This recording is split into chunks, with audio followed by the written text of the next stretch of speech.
Hi guys, welcome to one more video with us.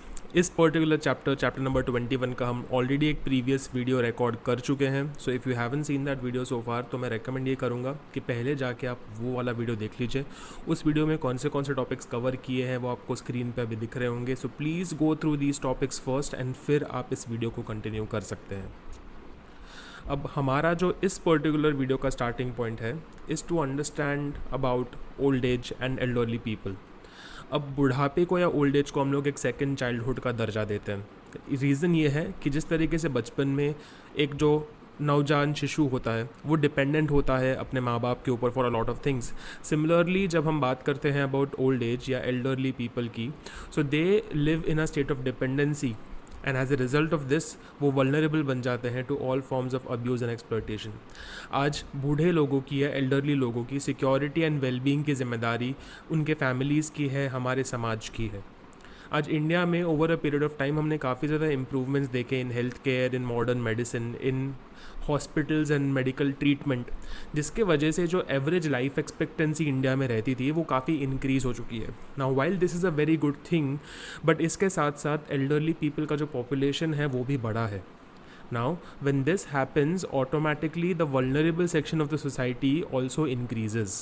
So, हमारी पहली जो life expectancy थी 2001 के सेंसस के हिसाब से was about 63.5 years, जिसको हम लोगों ने 4.3 ईयर से इंक्रीज़ किया है। एंड एज पर 2015 data the average life expectancy has gone up to 67.5। As a matter of fact आज की अगर हम लोग बात करेंगे, सो पोस्ट कोविड सिचुएशन की बात करें, किस तरीके से मेडिसिन या फिर हेल्थ केयर में इम्प्रूवमेंट आया है, एक नॉर्मल इंसान 70 ईयर्स से ऊपर आसानी से जी सकता है। एंड एज टाइम पासेस ये आंकड़ा बेहतर होते जाएगा because of improvement in health, medicine etcetera. अब ये जो हमारा एल्डरली पॉपुलेशन है, इस पॉपुलेशन में एक और डेमोग्राफिक फैक्टर आपको समझना पड़ेगा, वो ये है कि the number of elderly women is significantly higher in comparison to elderly man. अब हमारे कंट्री के अंदर 5.28 करोड़ विमेन है in comparison to 5.11 crore man. अब आप बोलोगे कि इसमें बुरी बात क्या है, तो अच्छी चीज़ है कि number of elderly women are more, but आपको ये समझना पड़ेगा that women in our country are usually considered to be economically dependent, क्योंकि उनको पढ़ाया लिखाया नहीं जाता, उनके ऊपर सिर्फ घर की जिम्मेदारी रहती है। They are only responsible for household chores, as a result of which there is a lot of dependency on working member.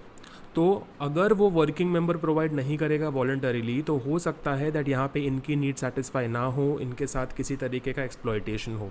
दूसरी बात, हमारे कंट्री के अंदर जो है एक social stigma and orthodox mentality होती है towards women. So even if you are elderly या फिर even if you are somebody who is trying to work on your own, तो आज हमारे कंट्री के अंदर इतना नैरो माइंडेडनेस है कि हम लोग प्रेफर नहीं करते औरतों को काम करने देना। And as a result of this वो एक dependent segment of the society का पार्ट बन जाती है, which makes them even more vulnerable to exploitation. अब अगर हम लोग ओवरऑल इंडिया के बारे में बात कर रहे हैं as far as elderly population is concern, तो हमें highest figures, lowest figures in Gujarat का क्या वैल्यू है वो देखना ज़रूरी हो जाएगा। If you talk about state wise bifurcation, highest number of elderly people Kerala में है। इट इज़ बट ऑब्वियस, यहाँ पे जो ह्यूमन कैपिटल है वो काफ़ी ज़्यादा अच्छा है, सोशल इंफ्रास्ट्रक्चर जो है वो काफ़ी ज़्यादा इंप्रूव्ड है, allowing people to have a very good life expectancy rate.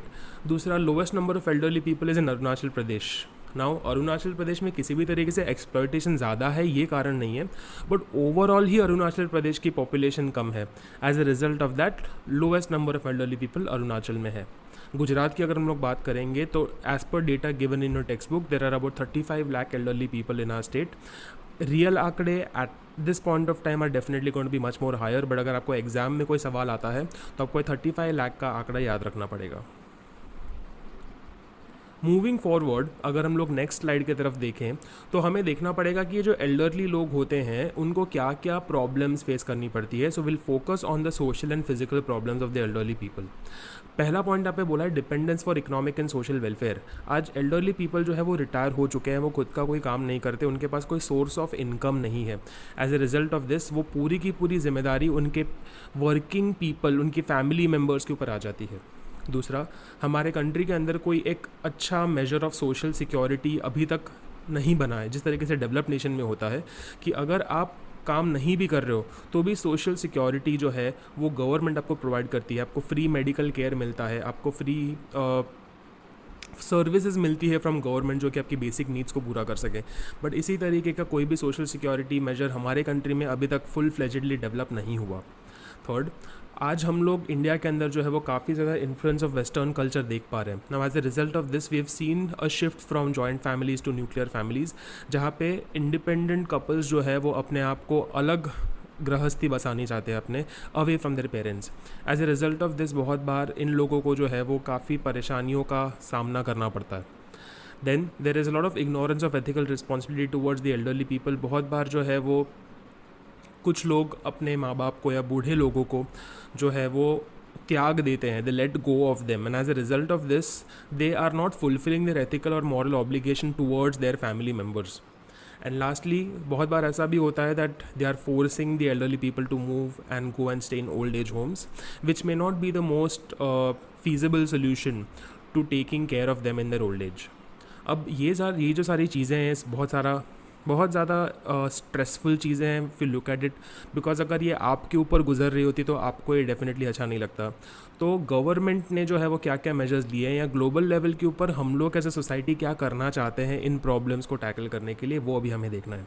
So if you look at the measures to help the elderly, ये प्रॉब्लम ऑफ एल्डरली पॉपुलेशन जो है वो सिर्फ एक इंडिया रिलेटेड प्रॉब्लम नहीं है, ये ग्लोबल इशू है।